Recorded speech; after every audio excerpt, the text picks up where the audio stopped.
Hi guys, here is a quick tutorial for you on the CopyCat assignment on our March 11th class date in Moodle. So jump into Moodle, jump to current topic, and head over to March 11th to find the assignment. Click on the assignment and go ahead and download the JPEG file attached to that. We'll be working with that in Adobe Illustrator. So drag that to your desktop or somewhere easily accessible, and then we can go ahead and hop into Illustrator. We're going to create a new document. It is going to be in inches, our unit of measurement. It's going to be a 7 by 7 inch document for print. So go ahead and input 7 inches by 7 inches. And go ahead and click create. Now we need to place that art on a background layer and use it for reference. So it's file, place, and find your artwork, those kitty cats, and hit place. And then just press and drag out that art file onto your artboard. And if we try to resize this with these anchor points, it's going to squish our artwork. So we don't want to do that. In Illustrator, you can crop images, and it looks like we need to be on the correct workspace. So head over to Essentials Classic Workspace, and then you'll see up in the contextual menu the crop image button. So go ahead and click that and just say OK to the default, don't show again. And then you can go ahead and crop in the kitty cat you want to use. You can pick whichever one. I'm going to use the Siamese cat. If I can grab this anchor point over here and get him cropped. Once you get him cropped, you can just click the apply button and you'll have your kitty. Then you can grab a corner anchor point and drag him out so that he's going to be nice and big to fill up our 7 inch square artboard. So get him resized by pulling on the anchor points and adjusting as necessary. Go ahead and get your layers panel up. If you don't see it, go to Window, Layers, and make sure you have it up. And double click on that layer that he's on, and we're going to name that background. So he will be our reference image on our background layer. And we are going to go ahead and trace on top of him. So go ahead and add a new layer. And then you can double click on that and take a look at your artwork and decide what you want to name it. I'm going to name this one Head. And you can lock your background and make sure it doesn't move around while you're doing your tracings. And then go ahead and be sure your layer you're working on is highlighted in blue. We're on the head layer. And let's go over and grab an ellipse tool from our toolbar. It's a vector drawing tool. Let's press and drag out an ellipse, and let's fill it with none so we can kind of see what's going on.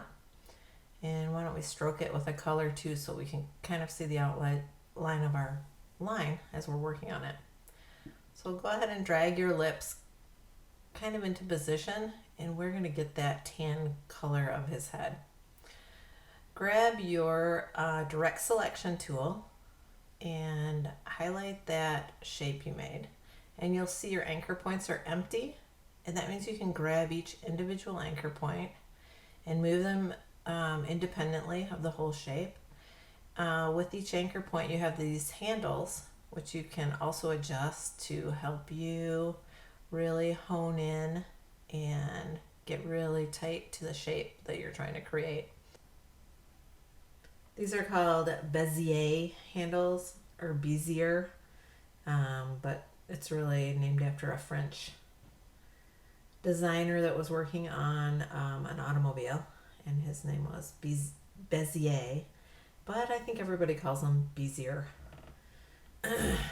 So these Bezier curves we're creating, you can get really specific and hone them in and precise to shapes and curves as needed.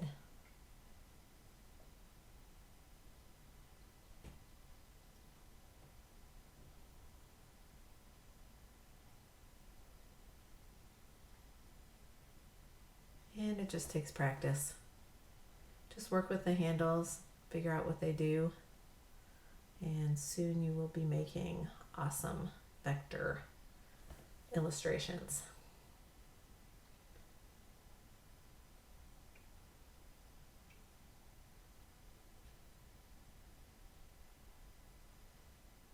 So you move the points and the handles with your direct selection tool.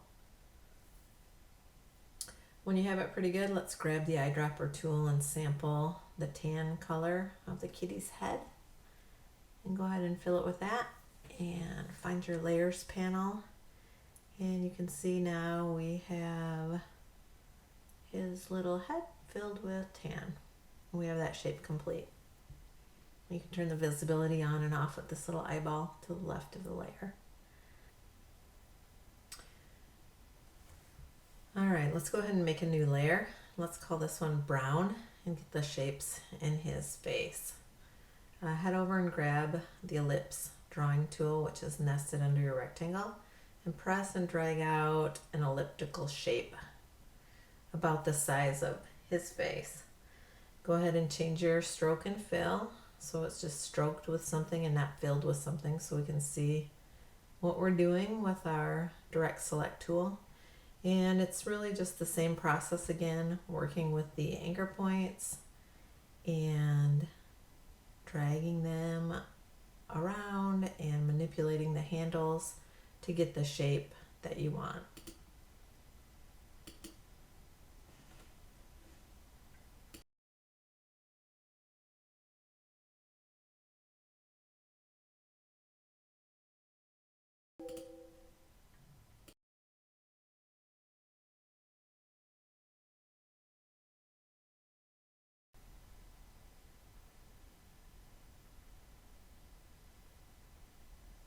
When you have the shape pretty close to the shape of the top of his face, let's grab the ellipse tool again and drag out another shape for his little chin area and position it close to his chin. And if you highlight both the first shape you made and the chin shape, and then we grab our shape builder tool, we can go ahead and draw a line through all the shapes and create one shape for his brown face, and use our eyedropper tool and fill it with the correct shade. Now let's go ahead and grab our pen tool and start working on his brown ears. And with the pen tool, it's just a click and a drag as you go around a shape. And again, it's a tool that just takes practice using.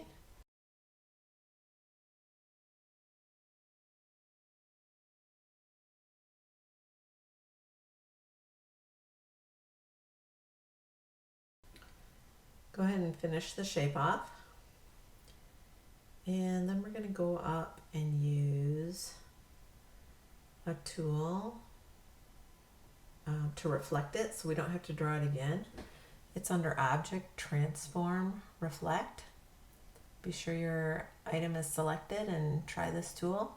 We're going to click a preview, and always be sure you click Copy down at the bottom so it gives you a copy of what you're trying to do. And look, so my shape wasn't a complete shape because I must have stuttered with my pen tool so it wasn't a continuous line.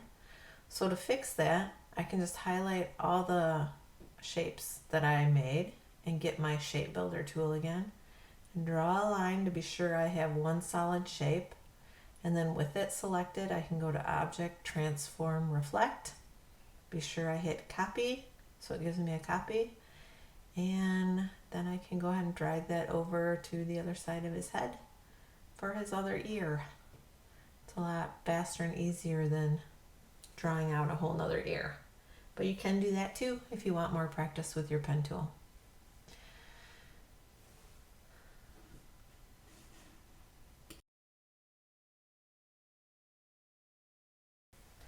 So we can see our progress by using the eyeball, turning it off and on to see how we're doing.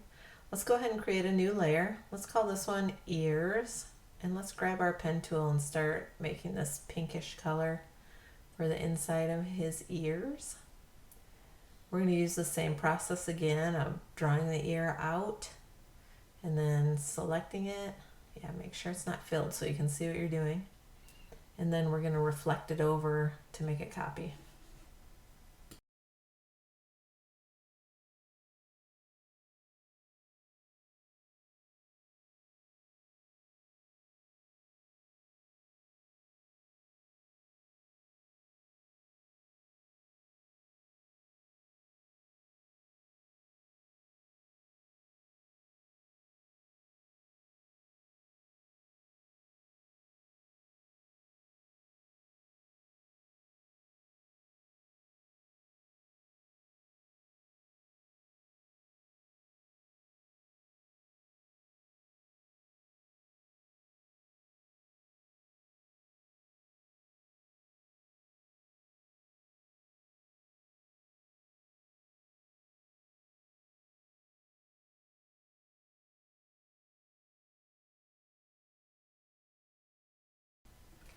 So we successfully made the pink part of his ears, but now I'm thinking, we probably should have the brown part up there too to be his ears. So let's head down to the brown layer and let's select those two brown pieces of his ears that we created. Let's go to File, Cut, and then let's go up to our ears layer. Make sure it's selected and go to File, Paste in Place. That'll pop our ears right in the same place. Then we need to go to Object, Arrange, Send to Back. And now we have the ears on the ears layer. So looking so far so good. Let's go ahead and create another layer now. Let's call this one Face. And let's start with his little nose. Let's grab our ellipse tool again from the toolbar and click and drag out a little shape about the shape of one half of his nose. If you hover over the corner of your bounding box, you can rotate that around and move it into position. And again, let's go to Object, Transform, Reflect. Be sure we're getting a copy. Then we can drag that little copy over for the other side of his nose. Then we'll need to grab our shape builder tool. Oh, we have to make sure both shapes are selected first or you won't be able to build them. So select both shapes and then you can draw a line through all the shapes to make your little nose. Let's go ahead and grab our pen tool to make one half of his mouth. And we'll just click and drag out his little mouth. And let's be sure it's fat enough. So let's open our stroke panel and up the stroke to about 4 and fill it with the same brown color. Make sure it's filled with that and not stroked. That's my dog Dexter. And let's do the same thing and reflect that half of his mouth so we can get the other half made. And let's turn off so we can kind of see what we're doing here. There's a fun little trick. If you go into your pencil tool, there's an item called Smooth. So you highlight the line you just made with your pen and then you roll over it with that smoothing tool. It's really a handy little tool and you'll see it starting to smooth out that shape you made. You can use this around any shapes. You just select it. To affect it, you have to select it. And then you can roll over it with the smoothing tool and it's really handy. Let's go ahead and make a copy of that and hold our shift key down and drag it over and then fill our little nose with the same color. And just flip it right over here to fill. And then if we wanted to put a little effect on our stroke, you can head back over to the stroke panel and go to that little hamburger menu to show more options. And then you'll see things like, you know, arrows, and you can also change the profile of your stroke. That's kind of a nice one, that little sharp point. But there's some cool options in your stroke panel that you should check out. I like that little pointy end one, so I'm going to use that one. Yeah, cute. Nose and mouth look good. So let's turn some layers on and see how we're doing. Yeah, we're getting there. Let's continue working on the rest of his face.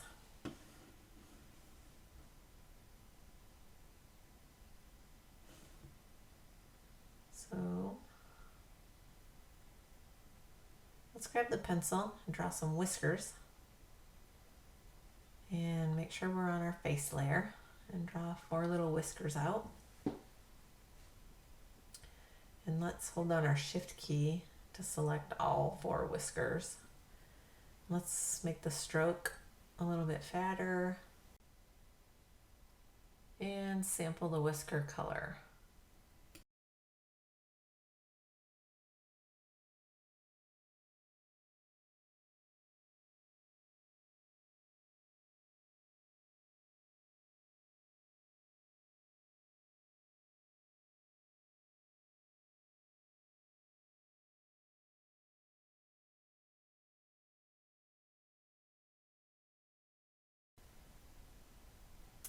If you open up the brush panel with that little hamburger, those 3 little lines on the side of your panel windows, be sure you explore those options.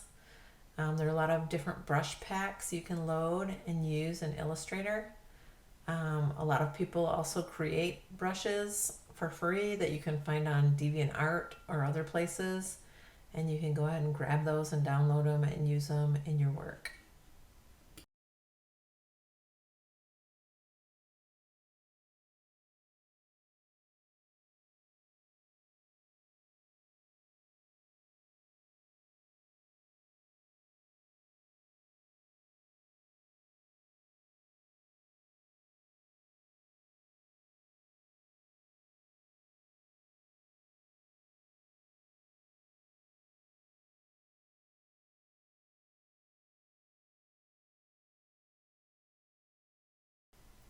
Okay, whiskers done. We just have his little eyes to go. So let's grab our handy dandy ellipse tool, press and drag out an ellipse shape, and be sure it's not filled yet so we can kind of see what we're doing. It's going to be the same process, working with the anchor points with the direct select tool, so you can grab them individually. So let's make his little pupil by dragging these anchor points and working with the handles as needed till we have it pretty close how we like it.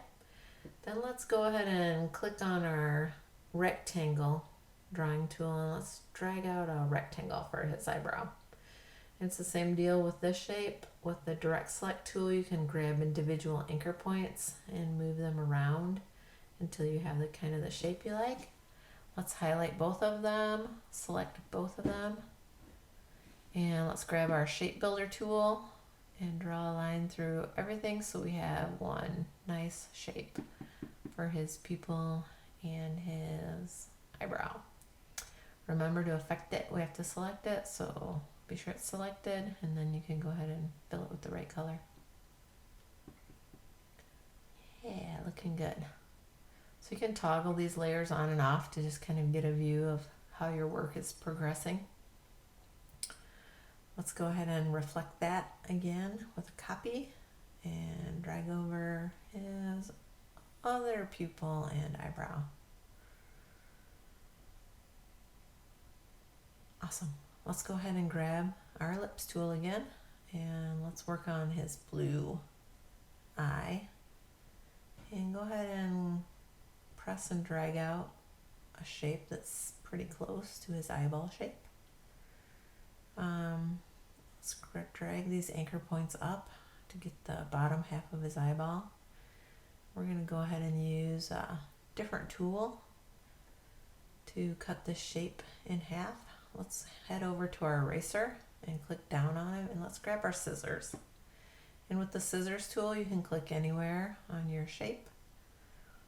And then go ahead and get the direct selection tool and grab the top of that shape you want to get rid of and just delete it. Then we have to grab our pen tool to finish off this shape. So if you go to the end of the line, you'll see a slash by the pen tool. Then if you click it over, you'll see that turn into a circle, which lets you know that you've created a closed shape. And then you can fill that with color. Grab your eyedropper, select the blue, fill it with the blue color. Then let's go ahead and hold down our option shift.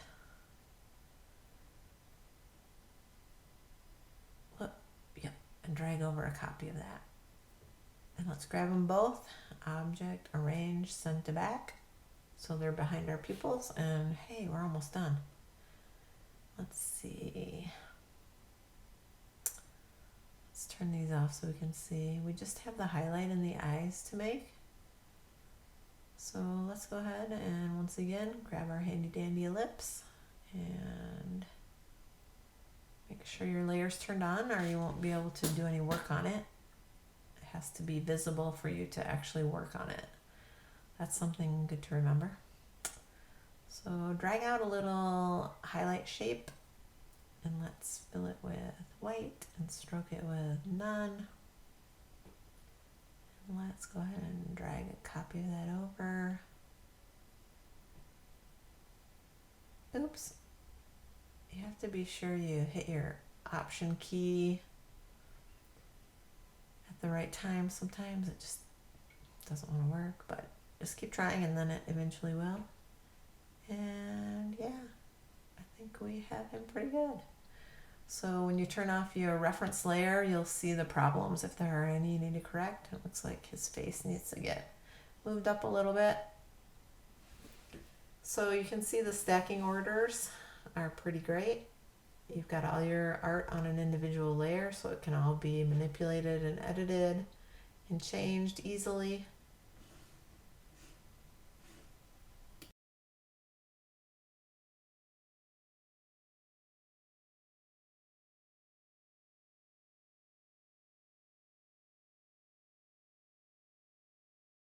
Let's grab our text tool and put some type underneath it. I'm going to type meow under our kitty cat because he's a cool dude. And then if we go up to our window and make sure that we have our type panel available, it's type character. Then we can go ahead and style our text exactly in the same way we do in InDesign. The font size and the drop down menu to select your font. You can use your arrow key to scroll down through these, and it's kind of nice because you can see a preview of how it might look. The Siamese cat to me seems pretty swanky, so I'm thinking maybe some kind of a script type.